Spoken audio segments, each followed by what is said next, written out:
Hi all, KPS വ്ലോഗിൻ്റെ പുതിയൊരു വീഡിയോയിലേക്ക് എല്ലാവർക്കും സ്വാഗതം.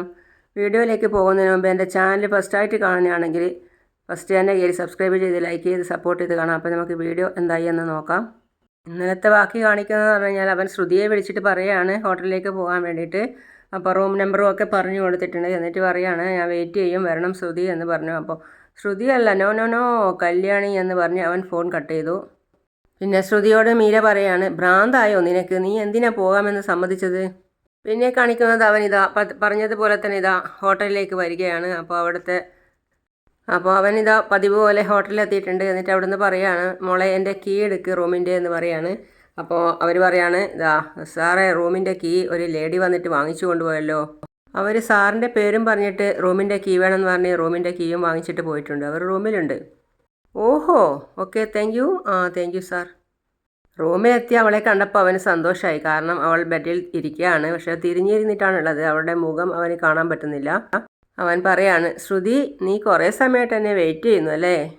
നീ വരും ഇല്ലയോ എന്നുള്ള സംശയത്തിലായിരുന്നു ഞാൻ, പക്ഷേ എനിക്ക് മുമ്പേ നീ എത്തിയല്ലോ, സന്തോഷം. നിന്നെ ഞാൻ എന്താ വിളിക്കേണ്ടത്? ശ്രുതിയെന്നോ കല്യാണിയെന്നോ എന്താ വിളിക്കണ്ടേ? എനിക്കിഷ്ടപ്പെട്ട പേര് ശ്രുതി എന്നാ, ഞാൻ ശ്രുതി എന്ന് വിളിക്കാം. ഓക്കെ. അവൻ കവറിൽ നിന്നും മുല്ല എടുത്തുകൊണ്ട് പറയാണ്, മുല്ലമാല എടുത്തിട്ട് പറയാണ്, ഇതേ നോക്ക് ശ്രുതി, ഇതാ നോക്ക്, നിനക്ക് വേണ്ടി മുല്ലപ്പൂമാല വാങ്ങിച്ചിട്ടാണ് ഞാൻ വന്നിട്ടുള്ളത്. ഇതേ ഇത്രയും വർഷമായിട്ട് ഞാൻ എൻ്റെ ഭാര്യയ്ക്ക് പോലും ഇങ്ങനെ മുല്ലപ്പൂമാല വാങ്ങിച്ചു കൊടുത്തിട്ടില്ല. എനിക്ക് നിന്നെ അത്രയ്ക്കിഷ്ടമാണ്, നിന്നെ എനിക്ക് അത്രയും ആഗ്രഹമുണ്ട്. നീ എന്താ ശ്രുതി ഒന്നും പറയാതെ മുഖം തരാതെ ഇരിക്കുന്നത്? മനസ്സിലായി, ഞാൻ വിരട്ടി വരുത്തിയതിൻ്റെ ദേഷ്യമായിരിക്കും അല്ലേ? എനിക്ക് വേറെ വഴിയില്ലാത്തത് കൊണ്ടല്ലേ, നീ അതങ്ങ് വിട്ടോളാം. ഇന്ന് നീ എനിക്കെൻ്റെ ആഗ്രഹം സാധിപ്പിച്ചു തന്നാൽ മതി, പിന്നെ ഞാൻ നിന്നെ ഡിസ്റ്റർബ് ചെയ്യേയില്ല. അതിന് ശേഷം നീ ആരെ വേണമെങ്കിലും വിവാഹം കഴിച്ചോ, എനിക്കൊരു പ്രശ്നവുമില്ല. എന്നാൽ പിന്നെ സമയം കളയണ്ട, ഞാൻ ഈ പൂവ് നിനക്ക് ചൂടിത്തരാം. അവൻ പൂവൊക്കെ നേരെയാക്കി പൂവ് ചൂടിക്കൊടുക്കാൻ വേണ്ടി ബെഡിൽ ഇരിക്കുകയാണ്. ആ സമയത്താണ് അവൾ തിരിഞ്ഞു നോക്കിയത്.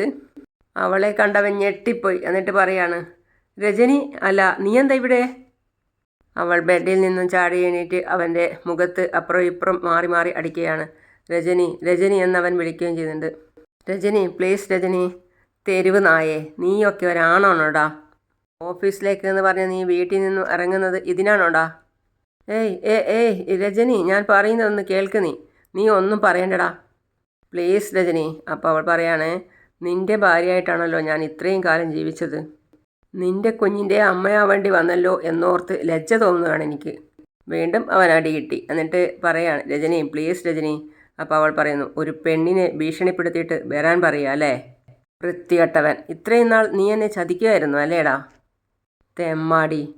രജനി, വൃത്തികെട്ടവൻ എന്ന് പറഞ്ഞാൽ അവൻ്റെ കയ്യിൽ നിന്ന് മുല്ല വാങ്ങിച്ചിട്ട് അവൻ്റെ മുഖത്തേക്ക് തന്നെ എറിഞ്ഞു കൊടുത്തു, അവൻ്റെ ഒരു മുല്ലപ്പൂ എന്ന് പറഞ്ഞിട്ട്.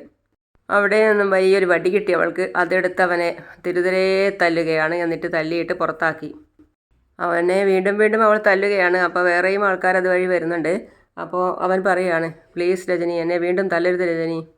നീയല്ലേ ഏതോ പെണ്ണിനോട് ഭീഷണിപ്പെടുത്തിയിട്ട് വരാൻ പറഞ്ഞത്? അതൊന്നും നിനക്കറിയില്ലെന്നാണോ? നിൻ്റെ കൂടെ ജീവിക്കുന്നത് അപമാനമാണ്. ഇനിയിപ്പം ഞാൻ നിൻ്റെ കൂടെ ജീവിക്കുന്നില്ല. എനിക്ക് എൻ്റെ വഴി, നിങ്ങൾക്ക് നിൻ്റെ വഴി. അവളുടെ കയ്യിൽ കയറി പിടിച്ചിട്ട് അവൻ പറയാണ്, രജനി നീ അങ്ങനെ പറയല്ലേ രജനി, നീയും മോളുമാണ് എനിക്ക് എല്ലാം. അത് മനസ്സിലായി. നീ ഇനി ഞങ്ങളെ ജീവിതത്തിലില്ല, നമ്മൾ തമ്മിൽ ഇനി ഒരു ബന്ധവും ഇല്ല. കണ്ടു പോകരുത് നിന്നെ ഇനി എൻ്റെ മുമ്പിൽ. അവൻ വീണ്ടും രജനി രജനി എന്ന് വിളിച്ചവൻ അവളുടെ കയ്യിൽ കയറി പിടിക്കുകയാണ്.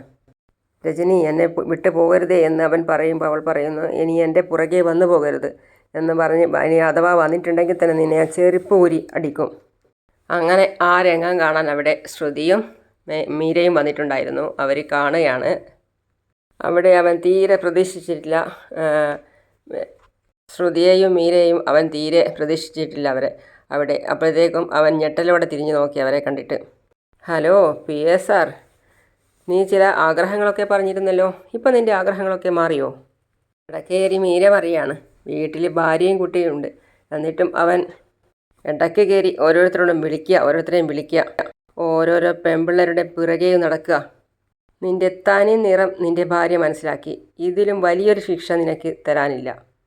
അതാ ഞാൻ അവരോട് എല്ലാം തുറന്നു പറഞ്ഞ് അവരെ ഇവിടെ വിളിച്ചു വരുത്തിയത്. മീര, സ്ത്രീകളെക്കുറിച്ച് നീ എന്താടാ വിചാരിച്ചേ? നീ ഒന്ന് വിരട്ടിയാൽ ഞാനിവിടെ വന്ന് നിന്റെ ആഗ്രഹങ്ങൾക്ക് വഴങ്ങുമെന്ന് വിചാരിച്ചോ? ശ്രുതി വീണ്ടും പറയാണ്, ജീവിതത്തിൽ ഇന്നേ വരെ നിനക്ക് ഇങ്ങനെ ഒരു അടികിട്ടി കാണില്ല. നാണം ഉണ്ടോടാ നിനക്ക്? അപ്പോഴേക്കും അവിടെ കുറേ ആൾക്കാരൊക്കെ കൂടിയിട്ടുണ്ടായിരുന്നു. എന്നോട് നീ മുറിയിൽ വരാൻ വേണ്ടി പറഞ്ഞില്ലേ? അതേപോലെ നിന്റെ ഭാര്യയോട് ആരെങ്കിലും അങ്ങനെ പറഞ്ഞാൽ നിനക്ക് സഹിക്കോടാ? അവൻ്റെ ഒരു ഭീഷണി. നീ ആരടാ? തെലുങ്ക് പടത്തിലെ വില്ലനോ? ബ്ലാക്ക് മെയിൽ ചെയ്യാൻ ഇറങ്ങിയിരിക്കുന്നു. അവൻ്റെ നോട്ടം കണ്ടില്ലേ? അടിച്ചവൻ്റെ പല്ല് താഴെ വീഴണം. അപ്പോൾ ശ്രുതി പറയാണ്, ഞാൻ അതായത് ഇഷ്ടമുള്ളതുപോലെ ഞാൻ ജീവിക്കും. ഇനി നീ എൻ്റെ വഴിയിൽ വരരുത്. നീ കരുതുന്നത് പോലെ ഒരു സാധാരണ പെണ്ണല്ല ഞാൻ. എന്നോട് കളിച്ചാൽ നിന്നെ ഞാൻ പച്ചയ്ക്ക് കത്തിക്കും. നിന്റെ വെളിച്ചലൊക്കെ വീട്ടിൽ വെച്ചാൽ മതി. ഇനി അധികം കളിക്കുകയാണെന്നുണ്ടെങ്കിൽ നിന്നെ റോഡിൽ കൂടെ ഓടിച്ചിട്ട് അടിക്കും. ഇനി എൻ്റെ മുന്നിൽ വരരുത്. നിനക്ക് ജീവിക്കണം എന്ന് ആഗ്രഹമുണ്ടെങ്കിൽ എൻ്റെ പരിസരത്ത് വരരുത്. പിന്നെ കാണിക്കുന്നത് സച്ചിയെയാണ്. സച്ചി റൂമിൽ ഇരുന്നിട്ടാണുള്ളത്. അവിടേക്ക് രവതി പോവുകയാണ്. എന്തായി ആലോചിക്കുന്നേ? കാറ് റിപ്പയർ ചെയ്തിട്ട് കിട്ടിയിട്ടില്ല. ചോദിക്കുമ്പോൾ നാളെ എന്ന് പറയാ. ഇതിപ്പോൾ എത്ര ദിവസമായി? പണി കഴിഞ്ഞ് പുറത്തിറക്കുമ്പോൾ കുറച്ച് കാശ് കൂടി കൊടുക്കേണ്ടി വരില്ലേ? വേണം. അതിന് കടം വേറെ വാങ്ങിക്കണം. കാറിൽ കഞ്ചാവ് കിടത്തിയവനെ ഇനിയും കിട്ടിയിട്ടുമില്ല. ഇതിൻ്റെ ഇടയിലൊക്കെ ഞാൻ അവൻ ആരാണെന്ന് അന്വേഷിക്കുന്നുണ്ട്. പക്ഷേ ഇതുവരെ അവനെ കിട്ടിയിട്ടില്ല. മഹേഷ് കൂടെ വന്നെങ്കിൽ അവനെ കണ്ടെത്താൻ പറ്റും. ഈയിടെയായിട്ട് അവൻ എന്നെ കാണുമ്പോൾ ഒഴിഞ്ഞു മാറുക. ഫോൺ വിളിച്ചാലാണെങ്കിൽ ചിലപ്പോൾ എടുക്കത്തുമില്ല. അതൊക്കെ അങ്ങ് വിടുന്നേ. അവൻ ഉപദ്രവിച്ചതിനും ദ്രോഹിച്ചതിനുള്ള ശിക്ഷ അവന് ദൈവം കൊടുത്തോളും. ദൈവം കൊടുത്തേക്കട്ടെ, പക്ഷേ എൻ്റെ വക കൊടുക്കണ്ടേ? കൊടുത്തിരിക്കും ഞാൻ. ഈ ചെയ്തതിനൊക്കെ ആ ദ്രോഹി അനുഭവിച്ചോളും. നാളെ മറ്റന്നാളും ഓട്ടോ ഒന്നും ഏറ്റെടുക്കണ്ട. കല്യാണമല്ലേ? ആരുടെ കല്യാണം? നിങ്ങളുടെ ഏട്ടൻ്റെ കല്യാണമല്ലേ മറ്റന്നാൾ? അതൊക്കെ മറന്നോ? അവൻ്റെ ഒരു കല്യാണം ഓർക്കാൻ വേറെ എന്തൊക്കെ കിടക്കുന്നു? അവൻ കാശ് തന്നില്ല. അവൻ്റെ കല്യാണം അങ്ങ് മുടക്കിയാലോ? അയ്യോ, അതൊന്നും വേണ്ട കേട്ടോ. കല്യാണം കഴിഞ്ഞാൽ പിന്നെ അവൻ കാശ് തരില്ലെന്നേ. ഇപ്പം ചെന്നൊന്ന് മുട്ടിയാലോ? കല്യാണം മുടക്കുമെന്ന് പറഞ്ഞാലേ അവൻ എവിടെ ചെന്നെങ്കിലും കാശ് ഒപ്പിച്ച് തരും. ഇത്രയും വലിയൊരു തുക എവിടെ നിന്ന് സംഘടിപ്പിക്കാനാ? അതിൻ്റെ പേരിൽ പ്രശ്നമൊന്നും ഉണ്ടാക്കരുത്. അച്ഛനെ വിഷമിപ്പിക്കരുത്. അച്ഛനെ ഓർത്തിട്ടാണ് ഞാൻ അവൻ്റെ കഴുത്തിന് പിടിക്കാത്തത്. കല്യാണം നല്ല രീതിയിൽ അങ്ങ് നടക്കട്ടെ. കാശിൻ്റെ കാര്യമൊക്കെ നമുക്ക് പിന്നീട് സംസാരിക്കാം. വന്ന് കിടക്ക്, എനിക്ക് ഉറക്കം വരുന്നു. വാ. ഞാൻ മുടക്കമൊന്നും വേണ്ട. ഈ കല്യാണം നടക്കുമോ ഇല്ലയോ എന്ന് കണ്ടു തന്നെ അറിയണം. പിന്നെ ഇതാ മറ്റവനെയാണ് കാണിക്കുന്നത്. ഹോട്ടലിൽ നിന്നും ഇതാക്കിയ അവനെ. അപ്പോൾ അവൻ വന്നിട്ട് പറയാണ്, ശ്രുതിയുടെ വണ്ടിക്ക് തടുത്ത് നിന്നിട്ട്, നിർത്ത്, എനിക്ക് നിന്നെ ഒന്ന് കാണണം, നിന്നോട് സംസാരിക്കണം. എന്താ ഇനിയും എൻ്റെ കയ്യിൽ നിന്ന് അടി വേണോ? നീ എന്നെ ചതിച്ചു. എൻ്റെ ഭാര്യയെയും നീ വിവരം അറിയിച്ചു. ഹോട്ടലിലെത്തിച്ചു. അവളോടെല്ലാം നീ പറഞ്ഞു. സ്വന്തം ഭാര്യയെ ചതിച്ച് കണ്ട പെമ്പിള്ളരുടെ പിറകെ നടക്കുന്ന നിനക്കൊന്നും ഇതുപോലെയല്ലാതെ വേറെ ഒന്നും ചെയ്യാനില്ല. ഞാനിങ്ങനെയായിപ്പോയി. എൻ്റെ ഭാര്യയെ ചതിച്ചു. പക്ഷെ നീയോ? കല്യാണത്തിന് മുമ്പേ നിൻ്റെ ഭർത്താവാകുന്നവനെ ചതിക്കാൻ പോകുന്നവളല്ലേ? ഇത്രയും കിട്ടിയിട്ടും നീ പഠിച്ചില്ല അല്ലേ? മാറാൻ ഭാവമില്ല. ഓരോന്നും പറഞ്ഞ് എൻ്റെ പിന്നാലെ ഇപ്പോഴും വരിക. ഇനി എന്ത് കാര്യം? എനിക്കെല്ലാം നഷ്ടപ്പെട്ടില്ലേ? എൻ്റെ ഭാര്യ അവളുടെ മോളെയും കൂട്ടി അവൾ പോയി വീട്ടിലേക്ക്. ഇനി ഡിവോഴ്സ് ചെയ്യുമെന്നാണ് പറഞ്ഞിട്ടുള്ളത്. എല്ലാം അറിയുന്ന മേഡം എന്നെ ജോലിയിൽ നിന്നും പിരിച്ചുവിട്ടു. എൻ്റെ ജോലിയും പോയി. എല്ലാത്തിനും കാരണം നീയാണ്. നീ മാത്രം. എനിക്കിനി നഷ്ടപ്പെടാനൊന്നുമില്ല. പക്ഷേ നിനക്കാണ് നഷ്ടപ്പെടാനുള്ളത്. അതിലൊന്ന് സുധിയാ. എന്നെ ഈ നിലയിലാക്കിയിട്ട് നീ അങ്ങനെ സുഖിക്കണ്ട. കല്യാണം കഴിച്ച് നീ സന്തോഷത്തോടെ ജീവിക്കില്ല. നിൻ്റെയും സുധിയുടെയും വിവാഹം നടക്കാനും പോകുന്നില്ല. എന്താ, പേടിപ്പിക്കുകയാണോ? പോടാ, പോയി നിൻ്റെ ജോലി നോക്ക്. ഞാൻ പറഞ്ഞല്ലോ, ഉണ്ടായിരുന്ന എൻ്റെ ജോലിയും പോയി. ഇനി എൻ്റെ ജോലി നിൻ്റെ ജീവിതം ഇല്ലാതാക്കുക എന്നുള്ളതാ. ഈ നിമിഷം വേണമെങ്കിൽ എനിക്കത് ചെയ്യാം. പക്ഷേ ഞാനത് ചെയ്യില്ല. നിൻ്റെ കല്യാണത്തിന് നാളെ ഞാൻ വരും. സുധി നിൻ്റെ കഴുത്തിൽ താലി കെട്ടുമ്പോൾ അതിന് തൊട്ട് മുമ്പ് നീ കളിക്കുന്ന നാടകത്തിൻ്റെ ക്ലൈമാക്സ് ആയിരിക്കും. നീ വിവാഹിതയാണെന്നും നിനക്കൊരു കുട്ടിയുണ്ടെന്നും ഉള്ള സത്യം ഞാൻ എല്ലാവരുടെയും മുമ്പിൽ വെച്ച് പറയും. നിൻ്റെ കഴുത്തിൽ കെട്ടാനെടുത്ത് കൊണ്ടുവന്ന താലി സുധി പോക്കറ്റിലിട്ടിട്ട് അങ്ങ് തിരിച്ചു കൊണ്ടുപോകും. കള്ളം പറഞ്ഞ് ചതിച്ച നിന്നെ എല്ലാവരും കൂടി ചേർന്ന് വലിച്ച് പുറത്തിടും. എന്നാൽ സന്തോഷത്തോടു കൂടി ഞാനത് കണ്ടു നിൽക്കും. പിന്നെ നടക്കാൻ പോകുന്നത് എന്താണെന്ന് എൻ്റെ മനസ്സിലുണ്ട്. അത് ഞാൻ നാളെ പറയാം. പോട്ടെ, അപ്പോഴേ നാളെ കല്യാണത്തിന് കാണാം. അവൻ അതും പറഞ്ഞു പോയി. അപ്പോൾ അവൾ അവിടെ തന്നെ നിന്നിട്ട് ചിന്തിക്കുകയാണ് അവൻ പറഞ്ഞ ഓരോ വാക്കുകളും. നീ കല്യാണം കഴിച്ചതാണെന്നും ഒരു കുട്ടിയുണ്ടെന്നും എല്ലാ കാര്യങ്ങളും അവൻ പറഞ്ഞതൊക്കെ അവൾ ചിന്തിക്കുകയാണ്. അവൾ വീട്ടിലെത്തി. എന്നിട്ട് പിന്നെയും ചിന്തിക്കുകയാണ് അവൻ പറഞ്ഞ വാക്കുകൾ. അതായത് പറഞ്ഞാൽ, നിൻ്റെ കല്യാണത്തിന് നാളെ ഞാൻ വരും, നീ കല്യാണം കഴിച്ചതാണെന്നും നീ അവരെ വഞ്ചിച്ചുകൊണ്ടാണ് ഈ കല്യാണം കഴിക്കുന്നതും എന്നൊക്കെ ഞാൻ വിളിച്ചു പറയും. നാളെ അതിൻ്റെ ക്ലൈമാക്സ് ആയിരിക്കും. മീര വന്ന് വിളിക്കുകയാണ്, ശ്രുതി വാ, വന്ന് ഭക്ഷണം കഴിക്കാം. എനിക്ക് വേണ്ട. അതെന്താ വേണ്ടാത്തേ? ഞാൻ ആരെയും ഭയക്കാതെയാണ് ഇവിടം വരെ എത്തിയത്. സ്വന്തം കാലിൽ നിൽക്കാൻ തുടങ്ങിയത് മുതൽ ആരെയും പേടിച്ചിട്ടില്ല. പക്ഷേ ഇന്ന് ഞാൻ ഭയക്കുക, എൻ്റെ ജീവിതം തൊലഞ്ഞു പോവോ എന്ന് കരുതി. അപ്പോഴത്തെ ദേഷ്യത്തിന് ആ ദാസിന് കൊടുക്കേണ്ടത് ഞാൻ കൊടുത്തു. അവൻ്റെ ഭാര്യയും കുട്ടിയും അവനെ ഉപേക്ഷിച്ചിട്ട് പോയി. അവൻ്റെ ജോലിയും പോയി. ഇപ്പം രണ്ടും കൽപ്പിച്ച് ഇറങ്ങിയിരിക്കുക അവൻ. മീര പറയണപ്പോൾ, അവന് നീ കൊടുത്ത ശിക്ഷ കറക്റ്റാ. ശരിയായിരിക്കാം, പക്ഷേ ഇന്നവൻ സത്യം വിളിച്ച് പറയും എന്നാണ് പറഞ്ഞിരിക്കുന്നത്. കല്യാണ സമയത്ത് അവൻ വന്ന് പറഞ്ഞാൽ കല്യാണം നടക്കില്ല. എൻ്റെ മാനവും പോവും. പിന്നെ ഞാൻ എന്തിനും ജീവിക്കണം? അവൻ ദേഷ്യത്തിൽ പറഞ്ഞതായിരിക്കും. നീ വിട്. അയാൾ സത്യം പറഞ്ഞാൽ ഞാൻ എന്തു ചെയ്യും? ഞാൻ സുധിയെ വിളിച്ചു പറഞ്ഞാലോ? എന്ത് പറയാൻ? ദാസുമായി ഞാൻ ഇങ്ങനെ ഒരു പ്രശ്നം ഉണ്ടായ കാര്യം. അയാൾ എന്നെ ബ്ലാക്ക്മെയിൽ ചെയ്യാൻ നോക്കുകയാണെന്ന് പറഞ്ഞാൽ, എന്ത് വെച്ച് ബ്ലാക്ക്മെയിൽ ചെയ്യാൻ ശ്രമിക്കുന്നു എന്ന് ചോദിച്ചാൽ നീ എന്ത് പറയും? ഒടുക്കം നിനക്ക് സത്യം പറയേണ്ടി വരില്ലേ, നിന്നെപ്പറ്റിയും ശ്രുതിയെക്കുറിച്ചും ആദിയെക്കുറിച്ചും ഒക്കെ? സത്യം അറിഞ്ഞ് അവൻ ഈ വിവാഹത്തിൽ നിന്ന് പിന്മാറിയാലോ? ഇനിയിപ്പോൾ അവനൊരു പ്രശ്നവും ഇല്ലയെന്ന് പറഞ്ഞാലും അവർ ഈ വിവാഹം നടത്തുമോ? ഇപ്പോഴുള്ള സ്നേഹം അവന് നിന്നോട് പിന്നെ ഉണ്ടാവുമോ? എനിക്കറിയില്ല. ശ്രുതിയോട് ഞാൻ സത്യം പറഞ്ഞാലോ? പറഞ്ഞാൽ നീ ഇത്രയും നാൾ കഷ്ടപ്പെട്ടതൊക്കെ വെറുതെയാവും. സ്നേഹമൊക്കെ ആ നിമിഷം അവസാനിക്കും. കുറച്ച് ഏജുള്ള പെണ്ണിനെ പോലും കെട്ടാൻ താല്പര്യമില്ല പുരുഷന്മാർക്ക്. അങ്ങനെയുള്ള ഇപ്പോൾ ഇത് കേട്ട് കഴിഞ്ഞാൽ പിന്നെയാ ഒന്ന് പ്രസവിച്ചവളെ. ശ്രുതിക്കെന്നെ ഇഷ്ടമാണ്, മറ്റുള്ളവരുടെ മനസ്സല്ല ശ്രുതിക്ക്. ശരി, അവന് പ്രശ്നമില്ല എന്ന് കരുതാം.